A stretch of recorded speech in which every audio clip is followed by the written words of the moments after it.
Hey, yo, um, hello, I guess. Um, I'm gonna do a project file breakdown of this track that me and fans have just made called Stipulate, and it's a complextro track at 128 BPM, kind of inspired by Monster Cat and that kind of era of electronic music, and yeah. I don't know. I feel like people do this kind of, whenever they drop something, I might as well, give it a try because I feel like maybe somebody's interested in what I do when I work and that kind of thing. So yeah, I'll just giving it a try. It's my first time doing a project breakdown, kind of like this. So I guess let's just kind of get started or whatever. Fang sent me this loop on Discord, and then I was liking how it sounded. I was like just kind of as a little bit of an exercise, just to try and see what I could do with it.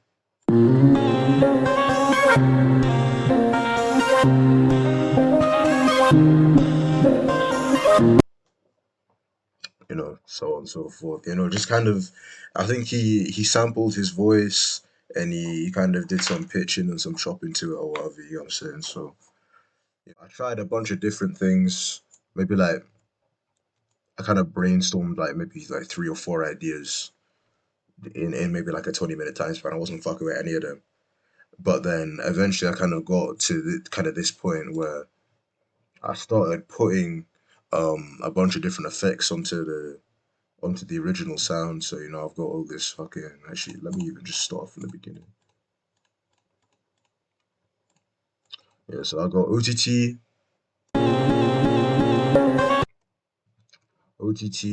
this EQ that kind of cuts all the highs. Not cuts all the highs. Sorry, cuts all the lows and then shelves the highs off. And then this spectral gate,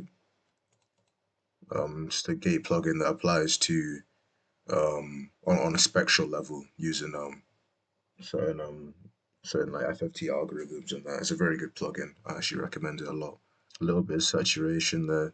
But the main thing that changed the sounds is PitchMap, which is it's a plugin that basically takes the kind of audio data, like audio frequency data from like a sample um or like an instrument plugin or whatever, and takes the frequencies and then reharmonizes them to be in accordance with a key that you can select, basically. So I took pitch map, but yeah, so it reharmonizes the sound, and that's kind of where you get this kind of harmonic, not harmonic feel, but like just kind of melodic feel to the sound.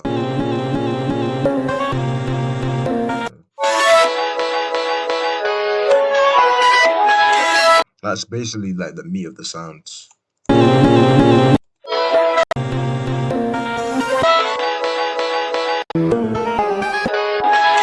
So yeah, more EQ, just kind of cleaning up shit. Um, OTT. I think my main thing is when I'm building sounds or I'm doing post processing effects, I like to kind of give things like I'm a very case by case basis guy. I kind of think what something needs in the moment rather than kind of like slapping on like the same like oh yeah, let me get like a compressor and a EQ and a limiter and compress it again and shit like that. You know what I'm saying? Like going through the motions kind of thing. And that's my same thing with mixing. One of my main things with mixing, I try and view mixing as like a creative tool rather than like a utility thing. Like a lot of people, they'll like make a song or they'll do a track, and they'll be at the mixing stage of the track or whatever, and they'll kind of be like, okay, I just need to get this to sound like less muddy or louder or cleaner in this case or tighter and kind of like more cohesive and all of that. And that's nice. And that those are good things to like want to achieve in a mix. But I also think mixing is a creative tool. Like I feel like there's a lot of powerful things you can do in the mixing stage that add to the kind of vibe of a track beyond like that also like that doesn't just include like all the notes and all the drums and the kick and all of these things. Like mixing can also provide emotional impact in songs. So yeah. I'm also not a big master guy, as you can see. I'll even show it now. To be honest, like it's really got nothing on. Clipper, just a hard clipper with 1 dB of gain, and then I tried emphasis out. This is a new FL plugin that came out like recently, FL 25.1. I tried it out. I think I accidentally left it on the master. I'll be honest, because I usually don't use a kind of all-in-one compressor limiter. I usually just use like a clipper or a limiter, soft clipper or a limiter, and turn it up like maybe 1.5 dB of gain, and then that's kind of just it. Because most of my work is done in the kind of mixing stage, like like pushing everything up to be loud and all of this kind of like shit that people do in the mastering stage. I try and get the mix down to kind of how I want it to be, and then just kind of just hard, not even hard clip, like just soft clip or limit shit at the end to try and like give it like a little bit of like lift or crunch or whatever it is that I want at the end. Just to kind of like stylize the whole thing, give it like a little bit of a rapper in the end. But the work is done in the mixing stage. Anyway, I'm kind of chatting too much about mix. I don't want this to be too long. But basically, gist is we have this kind of this loop here.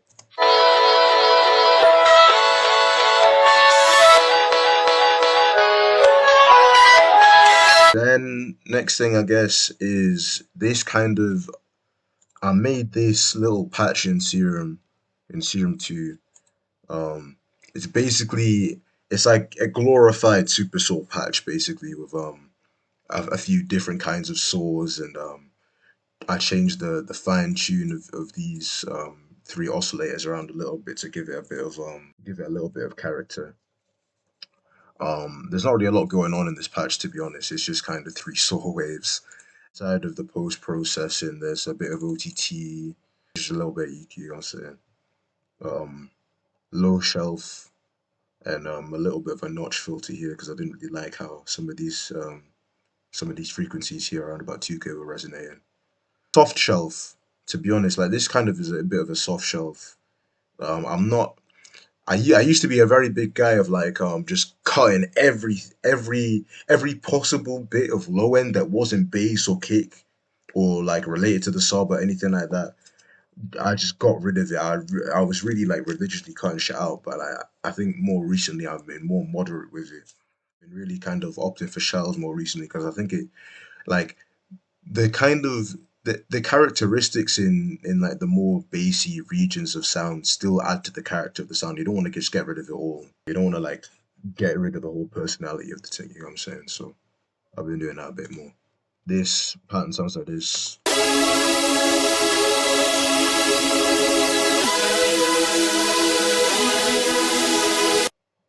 Very bright on the whole.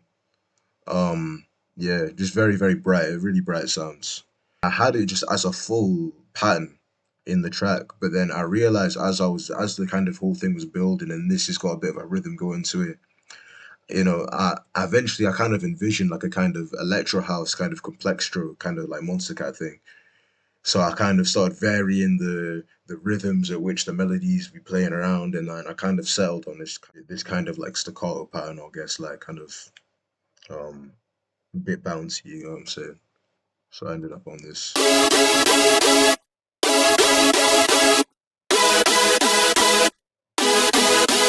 It's kind of something like that, and I think whenever they come together, it's kind of nice. You know what I'm saying? So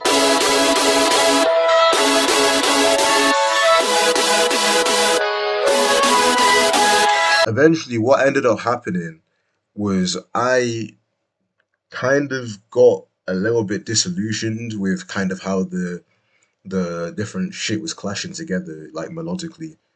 So I eventually kind of got it to a point where originally these chords were kind of less prominent, but I got to the kind of point where I decided that the chords were gonna be more prominent, and then the kind of loop that I got sent by Fangs would be more of a kind of like fill kind of thing. Yeah, as it got more and more bouncy, I decided to just kind of go all in with the kind of Monster Cat thing. So I just kind of made this bass. It's just a square sub.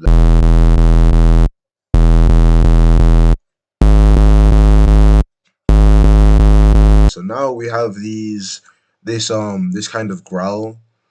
Again, it's a bit of a simple growl. It's a wavetable here, one of these like spectral wavetables, and this one LFO is automating the position of the wavetable, the level. I've got this little wavetable here. It's basically like a sine but with more surface area, so the bass is louder. All of this is getting sent to like I mean, at least this wavetable here is getting sent to a comb filter that goes upwards to the LFO, and basically everything is getting sent to an LFO. Post processing, some just classic tube distortion, OTT, this combs filter that also gets cut off modulated, a bit more distortion and then a bit more compression. In post processing,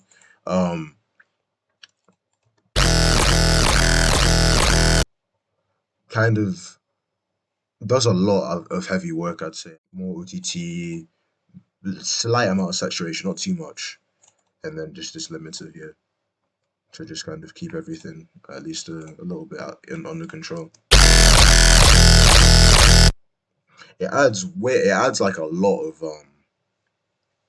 I think the post processing does a lot of heavy lifting here, to be honest. We have this basically really just a kind of simple sound. Just a square pluck. That's kind of all it is, just a nice little square lead pluck kind of thing. That's all it is, just a bit of reverb and OTT. In case you couldn't tell, I'm kind of inducted into the virtual riot like OTT cult, if that makes sense. There's another square pluck here, which does a little bit more. Basically, this one is kind of going between a bunch of different square wavetables. A little bit of movement. Yeah. And yeah, that's kind of it in terms of the kind of general vibe of the drop. That's kind of it. So now I guess we can talk about drums here. Drums are like really, they're not anything. So I have these two kicks are kicks I made myself. And I just layered them on top of each other. One of them is there for kind of some boom. Like that's like the real like low part of the kick, and then this other kick here is just there to give some character in the kind of mid and fresh sections of the spectrum. Getting clipped, and I took a bit of the highs out of this one, so that obviously I didn't want it kind of clashing with this kind of with this kick here, and then boosted a bit of the like around about 2K section. So together they sound like, I think it sounds decently nice, you know what I'm saying? And then I kind of slammed them together with saturation and clipped it. Yeah, is what it is. Claps are kind of the same thing. There's a cashmere clap here, and then a clap that I generated just myself, just kind of giving a bit of character. There's not really a lot of there's not a lot of processing going on the clap. Just everything kind of getting squashed together by clipping. Later on, you get this hi-hat that comes in, just kind of standard house hi-hat, and then I guess eventually you get this.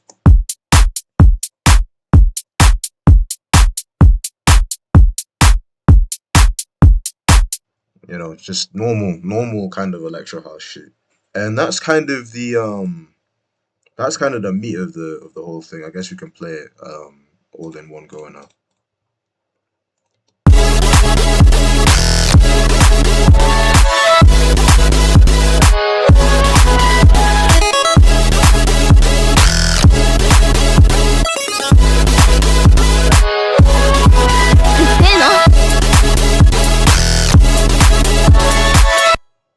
So yeah, I mean, there's not really a lot going on. It's just kind of individual sounds that are being taken to a very um they're just just sounds that command attention in and of themselves on their own that aren't getting all combined and smushed together. Just kind of, this bit gets its small turn, and then the chord gets its turn, and then this melodic loop gets its turn, and these plucks get their own turn, and basically that's kind of how it is. So I started with the with this first drop there, and then kind of backtracked my way back to having this intro. It's a very simple intro. It's just the kind of melodic looping that I've chopped together with a bandpass filter on it.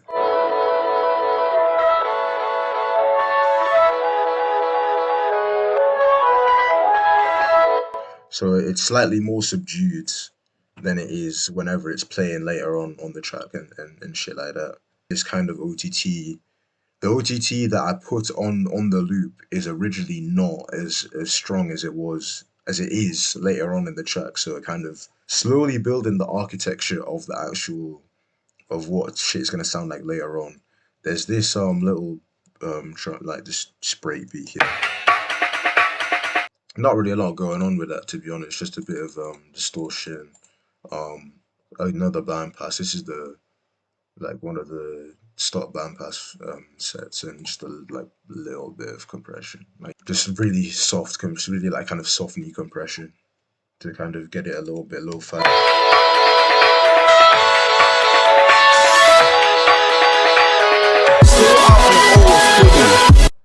So there you go. That's the intro. Um, then we get to this second section, like second part of this first drop, I guess, which kind of takes everything to a different point where now we've got a second patch which is the same pattern from pattern one, but obviously pattern one got chopped up, but now is playing just the actual pattern itself with no chops. And I cloned the original thing here, and I got it to kind of play this. I set these oscillators to a LFO that just kind of repeats every eighth note.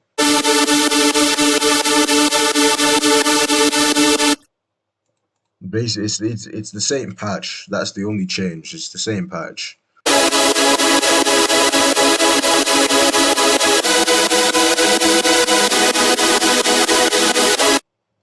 That's nice. And then um, after the second time the pattern goes around, um, oscillator B's octave increases by one to just give it a little bit of variation as the kind of as the section goes past.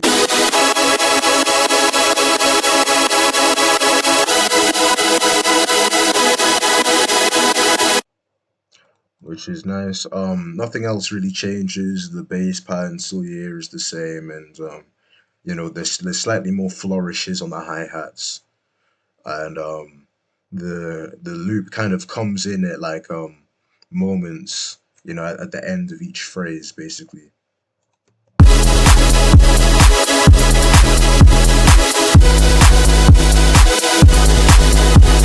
This kind of cool down section or B section, whatever you want to call it. Um,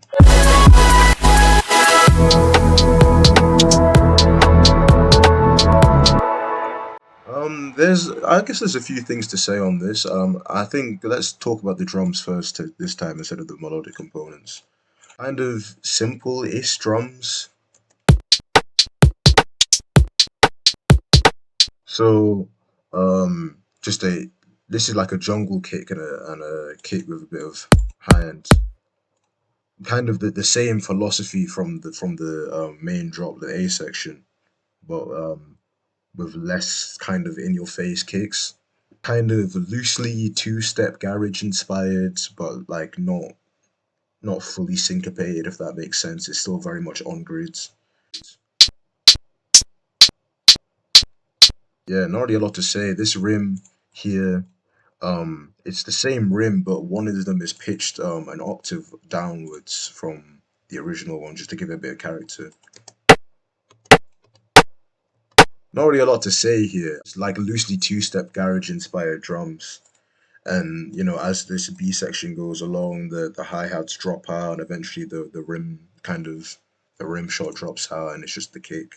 This Reese bass here is a slightly added yo, Jesus Christ. Slightly adapted version of a Reese that I made previously ages ago. Very simple Reese. It's just um two saw waves and two saw waves and a high low pass filter even. Yeah, not really a lot to say. There's this playground like ambient sound effects kind of going through. Just fucking absolutely caked in reverb. Completely, absolutely just smothered in reverb and made to be like really stereo wide, if that makes sense. I guess the reason I put it in there, part of it is because I kind of wanted the whole thing to be a bit of a nostalgia trip for like that era of like Electro House and all this fucking like Moonbaton and fucking Complextra and all of this shit, like all of that. So, and obviously I was like a proper child whenever all of that was going on. So I just thought, it only makes sense to kind of have a little bit of like, oh yeah, this is childhood and all of this. Maybe slightly on the nose, but because it's kind of hidden at the back of the track in the background, you kind of zone out or enough or whatever, you can kind of like notice it. That's what I was going for, I guess. But the main thing here is this I basically rendered out the this kind of chopped up loop that I had and did a few did a few things to it, you know what I'm saying? There's what even is there? There's a bit crush. There was a there's a bit crush, Locks verb, like really fucking useless EQ by the way. I wouldn't even recommend doing like if you're doing EQ shit like this, you're just bored and you're like procrastinating other shit in the track that like really should be getting done, if that makes sense. So probably don't do that. And this is all just getting compressed like really hard and then getting a little bit of pitch map, just a little bit of pitch map, and then just this really harsh bandpass filter at the end.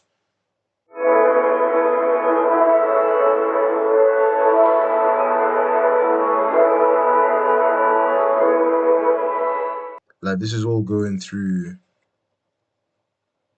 this like free balance to just kind of I don't really like using the volume knobs on the like just the sliders in the mixer.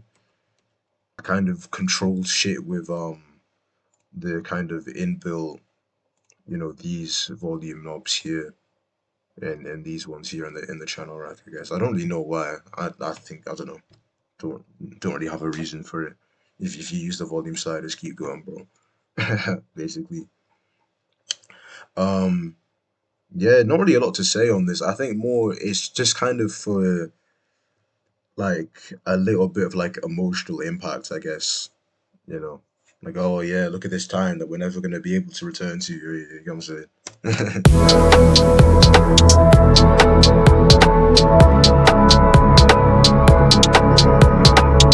And then over the course of the B section, the main kind of loop, the main theme, the leitmotif, whatever you want to call it, however, whatever words you want to give to it, comes back in. Oh, didn't even talk about this. I put in the fucking opening monologue from Near Automata here. I think it also kind of gives the listener something to latch on to while this build-up's going on, because God knows people don't like build-ups. Everything that lives is designed to end. You're eternally trapped in a never-ending cycle of life and death. If you played the game, you played the game, innit? We go into this. We return to the A section, but with some variation on it. See, now this time the bass has got a little bit of movement to it.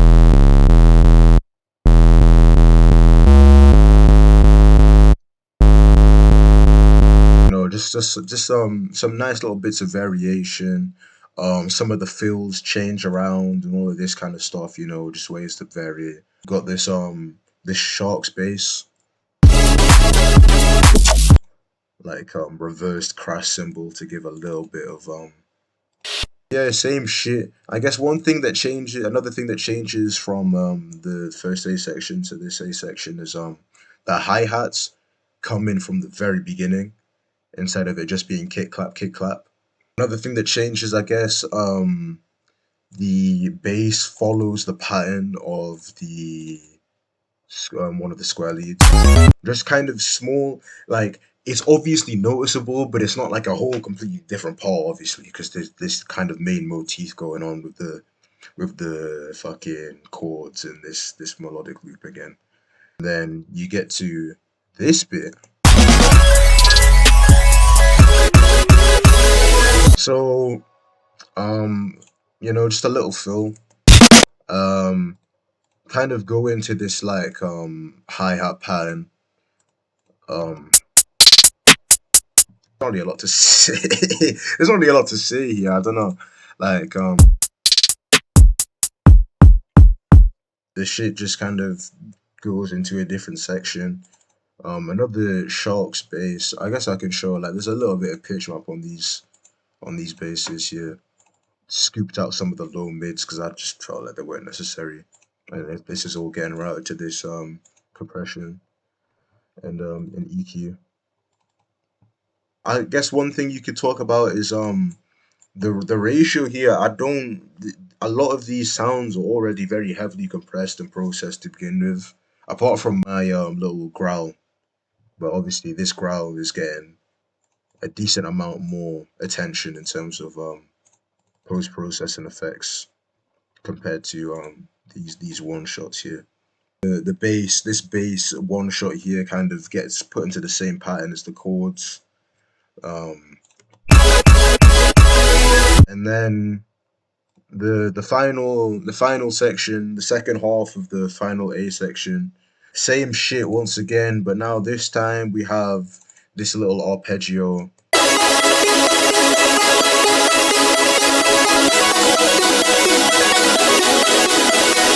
It's actually the same. It's the same little pluck from the drop. There's less white noise because this saw is already carrying a lot of white noise in and of itself because it's a fucking saw wave.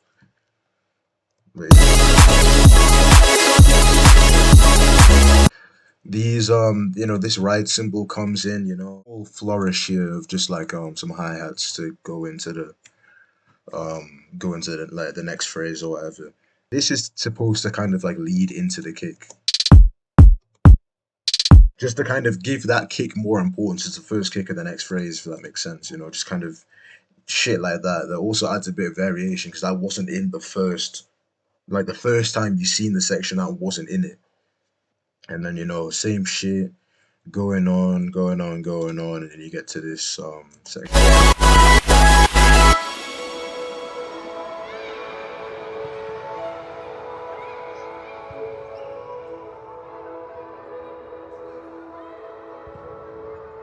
The playground ambience is back. All these kids are just playing around, minding their business, having a nice time.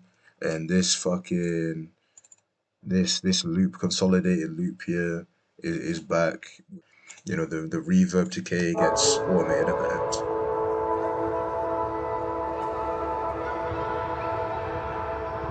And that's the end of the song, bro. Honestly, there's not really a lot else to say, There's a little bit of there's a bandpass filter on the master. To kind of like again adding to the low fire kind of quality of the whole thing. And yeah, that's kind of it. That's kind of it for the song. I guess overall like main takeaways of the thing. Small changes. Small changes are always nice. If you need to create variation, just think of small things to change instead of like, oh, I need to, the listener's gonna get bored with me if I don't just completely like upheave the whole like thing that I had going on at the beginning of the track or whatever. Like I think one of the things you need to do is just kind of fight it off and just make changes in accordance with like whatever you need. If you think for whatever reason that you just need an entirely different second drop or whatever, or you just wanted to create an entirely new section, then go on, you know what I mean? But like, don't feel as though you have to.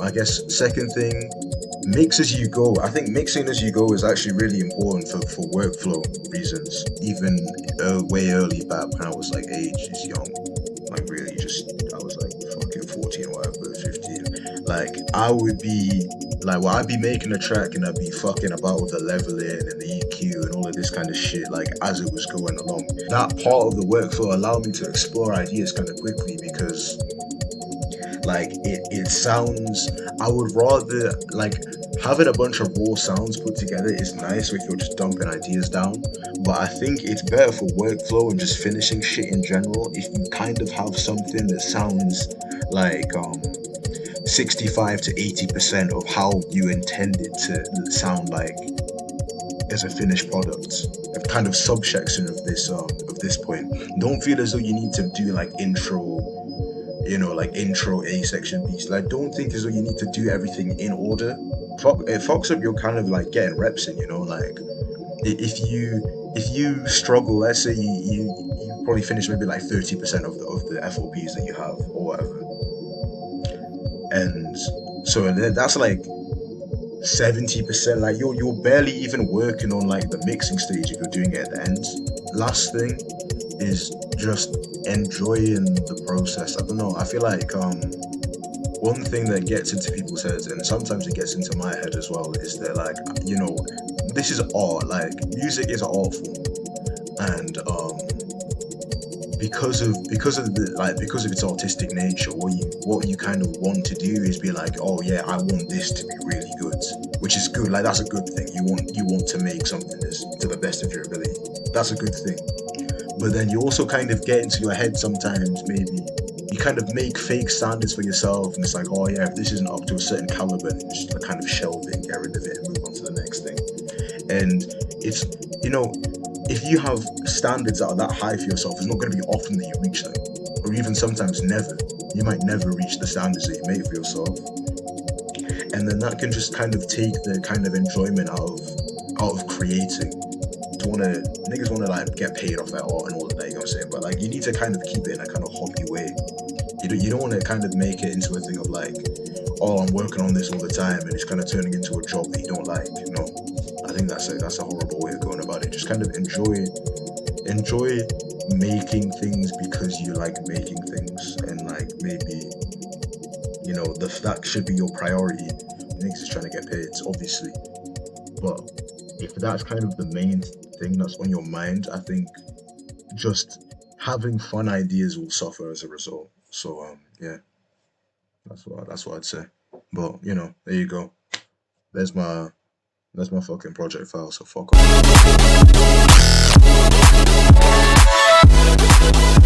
off.